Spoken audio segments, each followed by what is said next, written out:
और एक बड़ा अपडेट मिल रहा है। आम आदमी पार्टी के राज्यसभा सदस्य राघव चड्ढा ने रिएक्शन दिया है। आम आदमी पार्टी के फैसले पर बोले हैं राघव चड्ढा, मेरी खामोशी को तुम हार मत समझ लेना, मैं वो दरिया हूं जो वक्त आने पर सैलाब बनता है। आपको बता दें कि राघव चड्ढा और आम आदमी पार्टी के बीच में मतभेद चल रहे हैं और ये मतभेद अब खुलकर जनता के सामने आ गए हैं।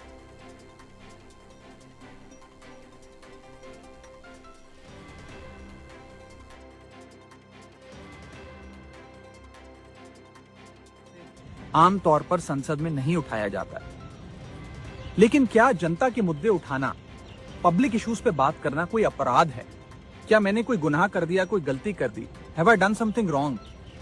ये सवाल आज मैं इसलिए पूछ रहा हूं क्योंकि आम आदमी पार्टी ने राज्यसभा सेक्रेटेरिएट को ये कहा है कि राघव चड्ढा के पार्लियामेंट में बोलने पर रोक लगा दी जाए।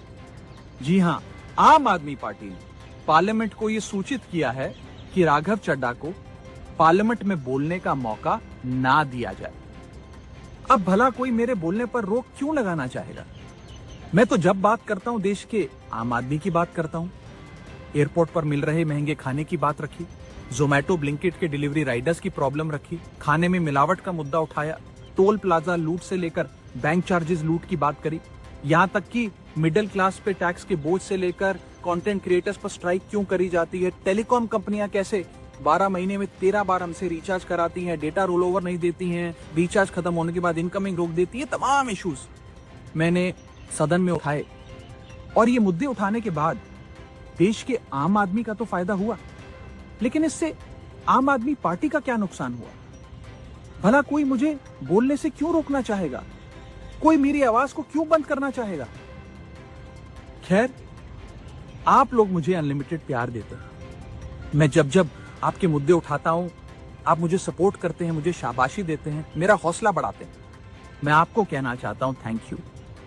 ऐसे ही मेरा हाथ और मेरा साथ थामे रखिएगा, छोड़िएगा मत। मैं आपसे हूं और मैं आपके लिए हूं।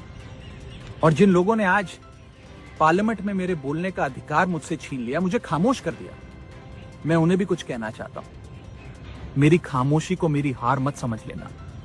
मेरी खामोशी को मेरी हार मत समझ लेना। मैं वो दरिया हूं जो वक्त आने पर सैलाब बनता है। जय हिंद।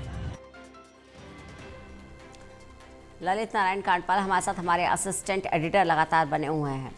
ललित, कई बड़ी बातें राघव चड्ढा ने कही और जिस तरह से उन्होंने अपनी बात खत्म करी कि मेरी खामोशी को मेरी हार मत समझ लेना, मैं वो दरिया हूं जो वक्त आने पर सैलाब बनता हूं, इसे क्या एक चेतावनी समझा जा सकता है आम आदमी पार्टी और अरविंद केजरीवाल के लिए?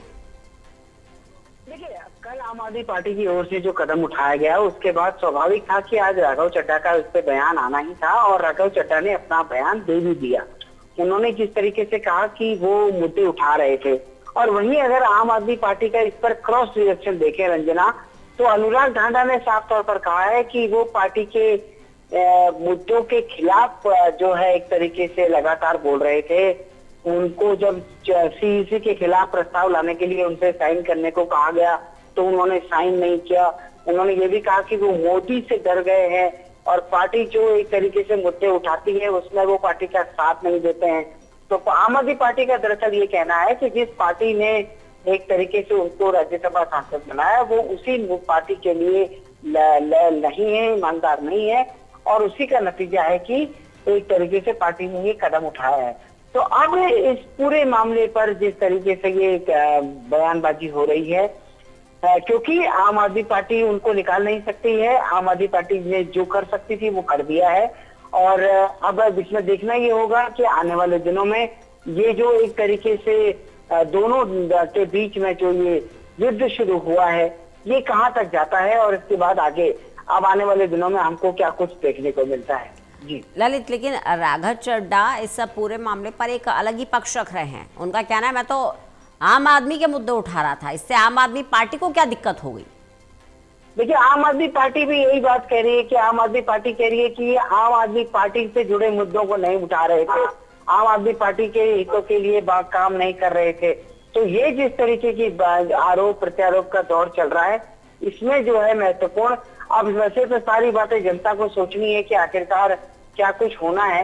लेकिन इस पूरे मामले में अब कैसे रंजना आने वाले दिनों में क्या कुछ होता है, ये एक देखने वाली बात होगी। चलिए, बहुत बहुत शुक्रिया ललित इस जानकारी के लिए।